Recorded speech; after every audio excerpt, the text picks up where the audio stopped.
सा है? 7 number. 7 number सवाल ना, समझिएगा। यहाँ 7 नंबर सवाल में क्या कहता है, किसी गोदाम की माप 40 मीटर गुना 25 मीटर गुना 15 मीटर है, मतलब लंबाई चौड़ाई और ऊंचाई तीनों दे दिया है। तो लिखेंगे सबसे पहले गोदाम के लिए, गोदाम के लिए आखिर किस तरह का गोदाम होगा कोई बताएगा? घनाभाग का होगा, ठीक है। यहाँ पे लिख लीजिएगा घनाभाग का,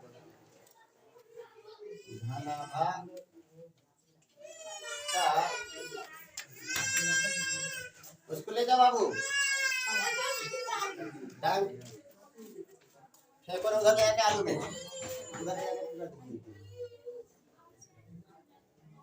कहाँ चले गए इनके मम्मी रे? हैं? देखे बोलो कि घर में कहाँ घुसल है, मैया को ले जाइए। चले देखिएगा, घनाभागाकार गोदाम के लिए लंबाई हमारे पास दे दिया गया, जिसको एल कहते हैं, कितना है? 40 मीटर। मीटर है ना, गलती मत कीजिएगा। चौड़ाई कितना दे दिया? 25 मीटर। चौड़ाई जिसको हम लोग डी कहते हैं ना, 25 मीटर, मजाक नहीं, देख करके बोला कीजिए। ऊंचाई कितना दे दिया? 15 मीटर। ऊंचाई जिसको एच कहते हैं, यह 15 मीटर। यहाँ तक तो डाउट नहीं होना चाहिए। नहीं। अब इसका हम लोग आयतन निकाल लेते हैं, ठीक है। इसके बाद फिर आगे जो कहता है उसको समझेंगे। पहले समझ लीजिए, एक गोदाम में 1.5 मीटर गुने 1.25 मीटर गुने 0.5 मीटर की माप वाले लकड़ी के कितने अधिकतम क्रेट रखे जा सकते हैं, मतलब टुकड़ा वगैरह होगा शायद लकड़ी का, वो कितना रखा जा सकता है। तो जितना इसमें आयतन होगा उसी के आधार पर हम निकालेंगे। तो सबसे पहले इसका आयतन निकाल लीजिए, मतलब पूरे गोदाम का आयतन कितना है, यानी गोदाम में कितना लकड़ी आ सकता है वो उसके आयतन से पता चलता है। तो हम लोग लिखेंगे गोदाम का आयतन। क्या होता है गोदाम का आयतन? घनाभ के आकार का है तो एल बी एच होगा। एल का वैल्यू बता दीजिए, 40 गुने बी 25 गुने एच 15 गुना कर दिया जाए। तो ध्यान दीजिएगा, 25 चौका 100, 3 जीरो आ गया ना, और 3 जीरो से 15 में गुना कर दीजिए तो 15 पर 3 जीरो, ये क्या में आ गया? मीटर क्यूब में। क्लियर है? इसको लीटर में बदलने की जरूरत नहीं है।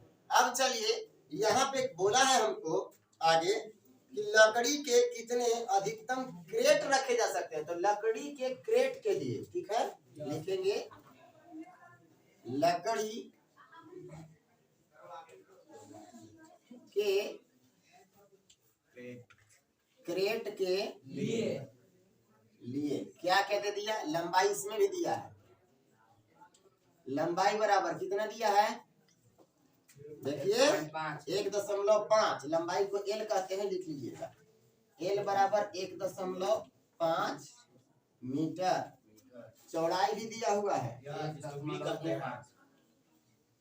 चौड़ाई बी बराबर कितना दिया हुआ है? 1.25 मीटर।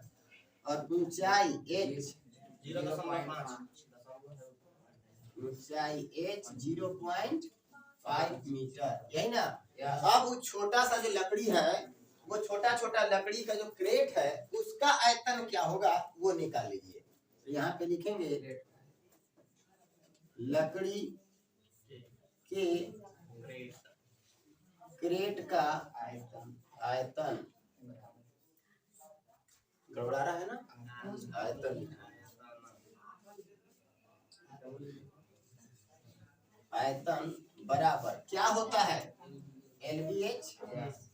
लंबाई कितना? 1.5 गुना चौड़ाई कितना? 1.25 और गुना ऊंचाई कितना? 0.5 गुना कर दिया जाए। दिखाई दे रहा है नीचे? 15 पचे 75 और कितना अंक के बाद? तो एक अंक यहाँ, एक अंक यहाँ, 2 अंक के बाद, यानी दशमलव यहाँ लगेगा। क्लियर है? गुना 1.25। अब इसको भी गुना कीजिए। तो ध्यान दीजिएगा, 5 जाएगा 5 के पास, 25 के 5 हासिल कितना 2, 5 गया 2 के पास तो 10 और 7 5 35, 35 और 10 45 और 2 47 के साथ हासिल 4, 5 गया 1 के पास तो 5 और 7 दूनी 14, 14 और 5 19, 4 हासिल 23 के 3 हासिल कितना 2, 7 का काम खत्म, ठीक है 5 का काम खत्म, 7 जाएगा तो 7 एकम 7 और 2 हासिल था 9, कितने अंक के बाद 2 यहाँ और 2 यहाँ, 4 अंक के बाद मतलब 1 2 3 4 और यहाँ हमको 0 लगाना होगा, कोई दिक्कत यहाँ तक। और यही क्या आ गया मीटर क्यूब में हमारा एक क्रेट का आयतन निकल गया।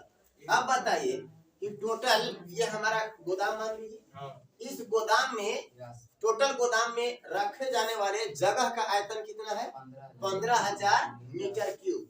अब इसमें मान लीजिए यही एक क्रेट है, किस चीज का क्रेट है लकड़ी का बना हुआ, ठीक है ये लकड़ी का क्रेट बना हुआ है और इसका आयतन हमको पता है कि कितना है, ठीक है कितना दिया हुआ है 0.9375 मीटर क्यूब, ठीक है।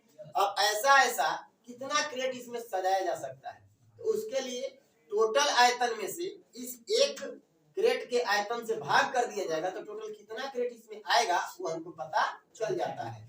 तो यहाँ पे हम लोग लिखेंगे सवाल जिस आधार पर दिया होगा, यहाँ पे 8वां था 7वां, तो लिखेंगे लकड़ी के अधिकतम क्रेट की संख्या, लकड़ी के अधिकतम क्रेट की संख्या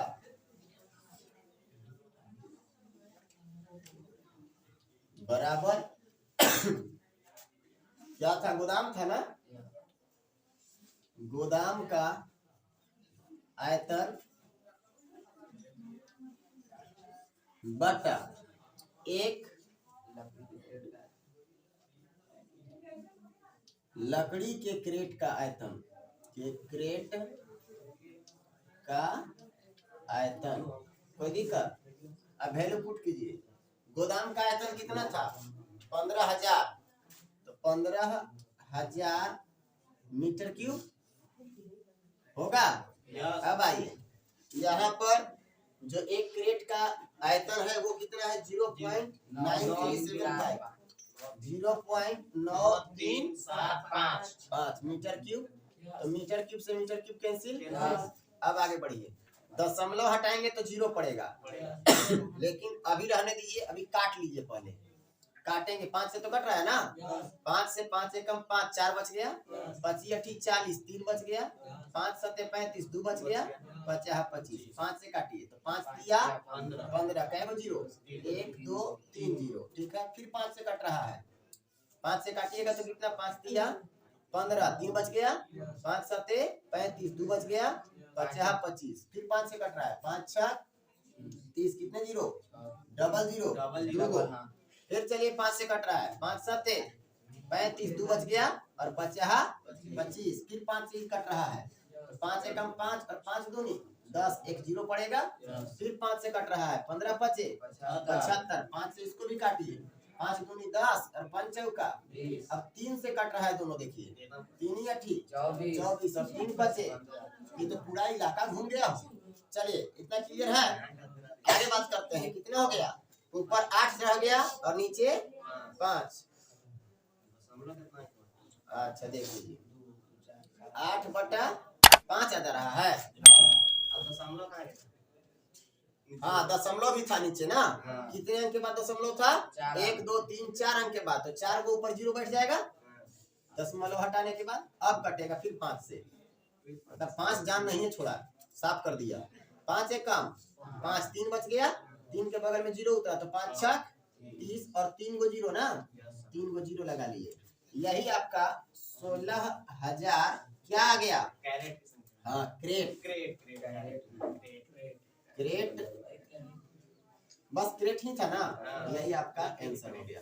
कोई दिक्कत है, बस थोड़ा सा समझना यहाँ है, काटने में, काटते काटते देखिए कितना आगे तक बढ़ गया। उसी तरह से आप लोग को धीरे धीरे काटने सीखना है, अगर आंसर आ गया हो